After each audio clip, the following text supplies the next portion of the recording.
विपक्ष का आरोप है कि सरकार से गुमराह कर रही थी, डिलिमिटेशन ही मुख्य मुद्दा था।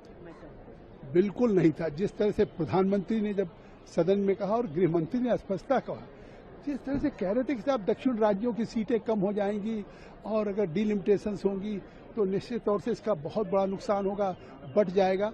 जब गृह मंत्री अमित शाह जी ने सदन में स्पीकर साहब से आग्रह किया कि अगर ये कांग्रेस या ये विपक्ष तैयार है तो 1 घंटे सदन स्थगित कर दीजिए, हम इस बिल को अमेंड करके सभी राज्यों को, अगर उत्तर प्रदेश में 50% सीटों की वृद्धि होगी तो तमिलनाडु में भी होगी और उसका अनुपात में भी कमी नहीं होगी। अगर आज 23.75% वहां के अनुपात की सीटें हैं तो फिर इस अमेंडमेंट के बाद 23.86% हो जाएगा।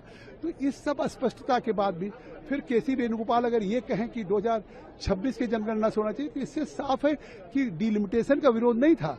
इससे साफ है कि 2029 में जो ये 33% महिलाएं इस लोकसभा में आती, उनको रोकने का काम किया। ये बिल सरकार का विरोध नहीं किया है, ये देश की उस आधी आबादी 50% जो महिलाएं हैं उनको 2029 में जो मोदी की सरकार एक संशोधन बिल, संविधान संशोधन बिल लेकर के आई थी, ये कितना बड़ा, मतलब ये केवल महिलाओं का अपमान नहीं है कि उनको पॉलिसी मेकिंग से, गवर्नेंस में, सरकार चलाने में या 33% एमपी बनने में रोकने का काम किया है। विश्वासघात किया है विपक्ष ने और उनका चेहरा बेनकाब हो गया है।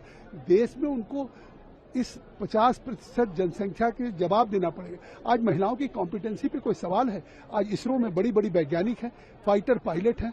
आपने ऑपरेशन सिंदूर में व्योम सिंह को देखा और तो इस तरह से इसके बाद भी जिस तरह से कल विरोध किया है, अब उनकी नहीं है कि हमने डिलिमिटेशन पे विरोध किया है। पूरे देश को मालूम हो गया है कि इन्होंने महिला आरक्षण का विरोध किया, क्योंकि महिला आरक्षण कांग्रेस कभी नहीं चाहती थी। 1996 से आज तक लेकर के हमेशा सपा नहीं चाहती थी या लालू नहीं चाहते थे, तेजस्वी नहीं चाहते हैं, डीएमके नहीं चाहती, आज ममता नहीं चाहती। वो कल बेनकाब हो गए। For more such videos, subscribe to the NewsX YouTube channel, hit the bell icon.